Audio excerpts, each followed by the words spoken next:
আল্লাহ প্রেমিক এক মহিলা ছিল। মহিলাটা নওজোয়ান যুবতী রূপসী, পাশেই ছিল এক সর্দারের নওজোয়ান ছেলে। মহিলার বাড়ির পাশে যেই সর্দারের বাড়ি, তার বাড়িতে বিল্ডিং, কিন্তু মহিলার বাড়িতে টিনের ঘর, বিল্ডিং না। নওজোয়ান ছেলেটা ছাদে উঠছে, হঠাৎ করে একদিন আবেদা সালেহা আল্লাহ প্রেমিক ওই মেয়েটা তার নজরে পড়ে গেছে। পড়ার পরে নওজোয়ান ছেলেটা তার প্রেমে আসক্ত হইয়া তার জন্য দীর্ঘদিন কাটায়। বাবাকে বলে একদিন বলল, বাবা আমি আমার পাশের বাড়ির আবেদা সালেহা গরিব অসহায় মেয়েটাকে বিবাহ করতে চাই। বাবা বলে এটা কেমনে সম্ভব? ওরা তো আসলে হত দরিদ্র, কিন্তু ছেলের আবেগ মাখা ভালোবাসা দেখে বাবা রাজি হয়ে গেলেন। বাবাই প্রস্তাব প্রেরণ করলেন মেয়ের বাবার কাছে যে আমার ছেলেটা আপনার মেয়েকে বিবাহ করতে চায়, আপনি কি রাজি আছেন? আবেদা সালেহা মেয়েটা বলেন, না বাবা, ওই ছেলেটার সাথে আমার বিবাহের জন্য আপনি কথা বলবেন না, কারণ হতে পারে সে কোটিপতি, হতে পারে সে জমিদারের ছেলে, কিন্তু তার কাছে ঈমান নাই, তার কাছে আল্লাহর মোহাব্বত নাই, রাসূলের সুন্নাত নাই, রাসূলের আশিক না, আল্লাহর ভয় তার ভিতরে নাই। এই জন্য বাবা আমি এমন ছেলেকে বিবাহ করতে চাই না, আপনি দয়া করে প্রস্তাবটা না করে দেন। সুবহানাল্লাহ। প্রস্তাবটা না করে দিল। দেওয়ার পরে নওজোয়ান ছেলেটা কোনোভাবেই মানে না। এক পর্যায়ে যখন মেয়েটা রাজি হলো না, মেয়েটা অন্য কোথাও একজন দিনদার পরহেজগার মুত্তাকির কাছে মেয়েটার বিবাহ হয়ে গেল। মেয়েটার 2টা সন্তান হওয়ার পরে স্বামীটা হঠাৎ করে জমিন থেকে চলে গেল। যাওয়ার পরে মেয়েটা এখন ক্ষুধার তাড়নায় মানুষের কাছে তানের মাল গ্রহণ করার জন্য কোথাও গিয়েছে। আর ওই যে জমিদারের ছেলে, সে তানের মাল বিলি করার জন্য একটা স্থানে গিয়েছিল। ওই জায়গায় হাজার হাজার শত শত মানুষ তানের মাল গ্রহণ করার জন্য যায়, সাথে সাথে ওই মহিলাটাও যায় মাসুম 2টা সন্তান নিয়ে। কারণ সন্তানের ক্ষুধার তাড়নায় মা আর সহ্য করতে পারে না। মা জননী সন্তানগুলোকে নিয়ে তানের মাল গ্রহণ করার জন্য গিয়েছিল। হঠাৎ করে ওই নওজোয়ান যুবক মহিলাটার দিকে তাকানোর পরে মহিলাকে চিনে ফেললো। মহিলাটাকে বলে, তুমি না আমাকে বিবাহ করো নাই, কিন্তু আজকে তুমি তো আমার তানের মাল গ্রহণ করার জন্য আসছো, সমস্যা নাই, কিন্তু তোমাকে আমি একটা প্রস্তাব দিব। যদি তুমি আমার প্রস্তাব গ্রহণ করো তাহলে তোমাকে তানের মাল আমি দিব। শুধু দিব তাই নয়, তোমাকে ডাবল করে আমি তোমার তানের মাল দেব। আর যদি আমার প্রস্তাব গ্রহণ না করো তাহলে তোমাকে আমি তানের মাল দিব না। নাউজুবিল্লাহ। নওজোয়ান যুবকটা তাকে প্রস্তাব দিল জিনার জন্য, যদি তুমি আমার মনের বাসনা পূরণ করো তাহলে আমি তোমাকে ডাবল তান তোমাকে দিয়ে দিব। আবেদা সালেহা মহিলাটা বলে, এরে ভাই, আল্লাহকে ভয় করো, যেই মহান রব আল্লাহ তাআলা আমাকে তোমাকে সৃষ্টি করেছে, ওই মহান রবকে ভয় করো। যদি মহান রবকে ভয় না করো তাহলে জমিনে আযাব চলে আসবে। আর আমি চাই না তোমার সামান্য দুনিয়ার মালের জন্য আমি আমার গায়ে জিনার দাগ লাগাইতে চাই না। যাও, তোমার মাল আমার দরকার নাই, আমি আমার মালিকের কাছ থেকে মাল নিয়ে নেব। ছোট ছোট মাসুম বাচ্চারা বলে, মা তুমি কি মাল নিবা না? নাকি আমাদেরকে ক্ষুধার কারণে জমিন থেকে চলে যেতে হবে?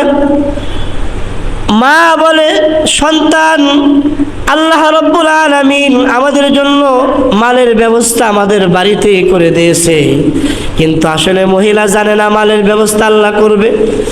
কিন্তু মহিলার ধারণা, যেই মানুষটা আল্লাহকে ভয় করে ওই মানুষটার জন্য আল্লাহ তাআলা জমিনে অফুরন্ত রিজিকের ব্যবস্থা করে দেয়। শুধু কি তাই, আল্লাহ তাআলা জান্নাতের মেহমান হিসেবে তাকে কবুল করে নেয়।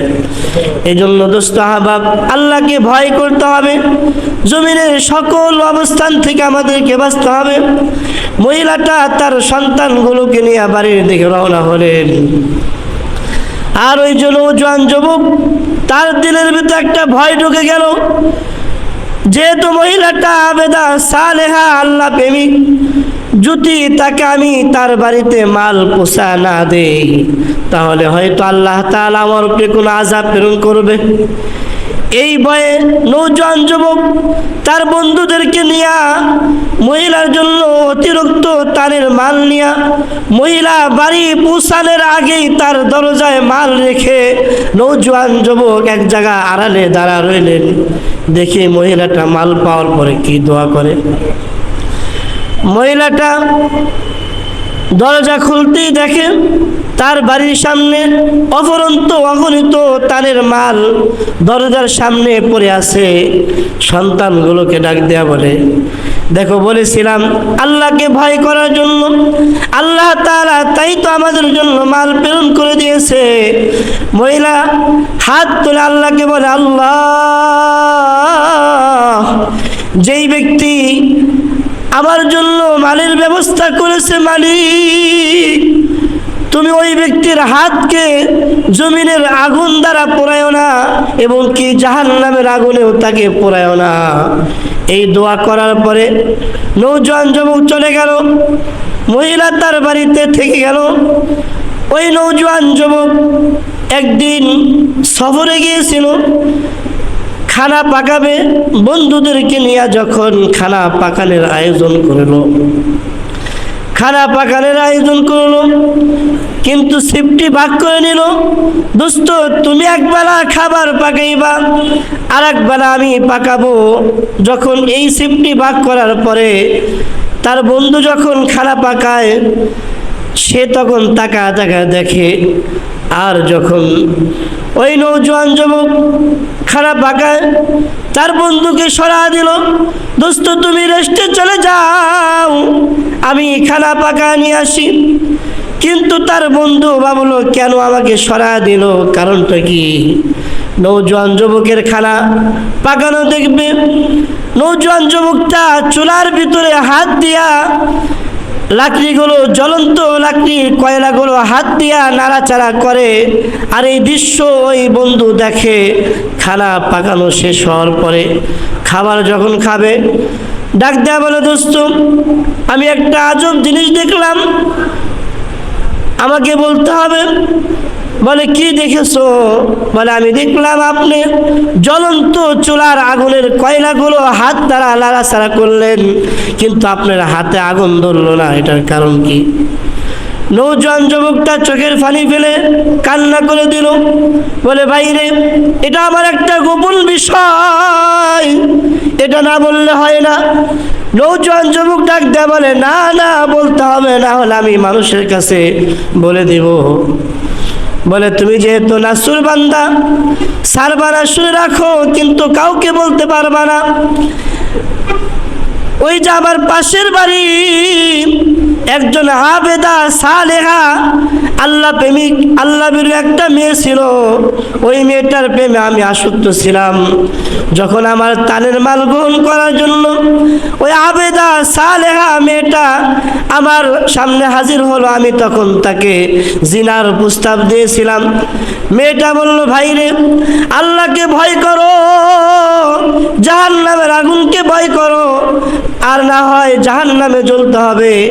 এই কথা বলার পরে আমার দিলের ভিতরে ভয় হয়ে গেল। আর মহিলাটা রাগ করে চলে গেল, আমার তারের মাল গ্রহণ করলো না। আমার ভিতরে একটা ভয় কাজ করতে লাগলো, যদি আমি তাকে তারের মাল তার বাড়িতে পৌঁছা না দেই তাহলে হয়তো আল্লাহ তাআলার আযাব আমার সামনে চলে আসবে। এই কথা বলার পরে মহিলাটার বাড়িতে আমি তারের মাল পৌঁছায় দিলাম।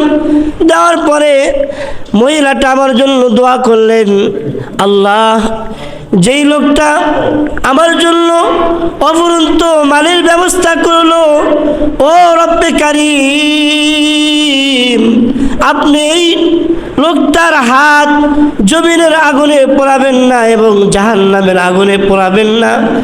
আল্লাহ তাআলা ওই আবেদা সালেহা মেয়েটার দোয়া কবুল করেছে দোস্ত। এই জন্য জ্বলন্ত কয়লার ভিতরে, জ্বলন্ত চুলার ভিতরে আমি হাত দিয়ে আগুন নাড়াচাড়া করি, কিন্তু আমার হাত কখনো আগুন ধরে না।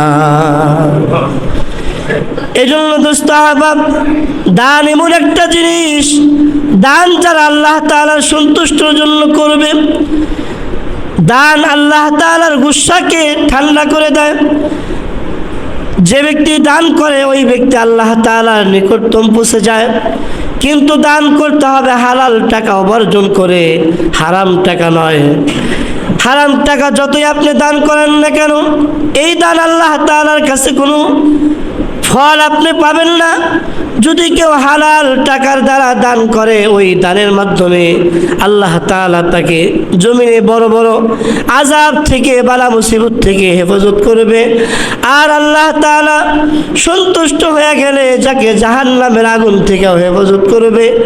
এই জন্য দোস্ত আহবাব, মাহে রমজান যাদের উপরে আল্লাহ তাআলা যাকাত ফরজ করে দিয়েছে, এরা যাকাত আদায় করবেন, কৃপণতা করবেন না। কারণ যাকাত এটা আপনার মাল নয়, এটা হলো একজন গরিব অসহায় মানুষের মাল। আল্লাহ তাআলা আপনার কাছে আমানত রেখে দিয়েছেন।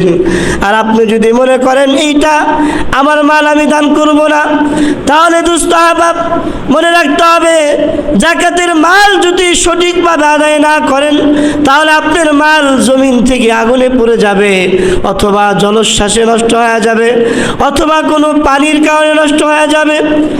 আল্লাহ তাআলা যদি আপনি আল্লাহ তাআলার বিধান একটা ফরজ যাকাত আদায় করা, এইটা যদি আপনি আদায় না করেন, আল্লাহ তাআলা কিয়ামতের ময়দানে এই মালগুলোকে ইস্তারি বানায় আপনার সাইটে পাজরে ইস্তারি করবে, আর আপনার গোশতগুলো পড়ে যাবে।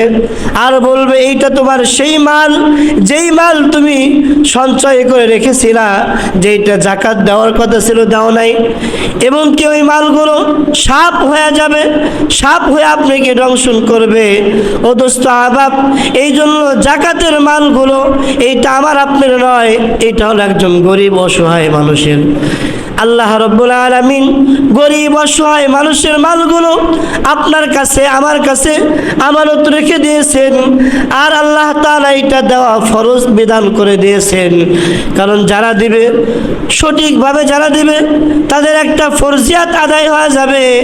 আর একটা ফরজ আদায় করলে আল্লাহ রাব্বুল আলামিন আপনার উপরে সন্তুষ্ট হয়ে যাবে।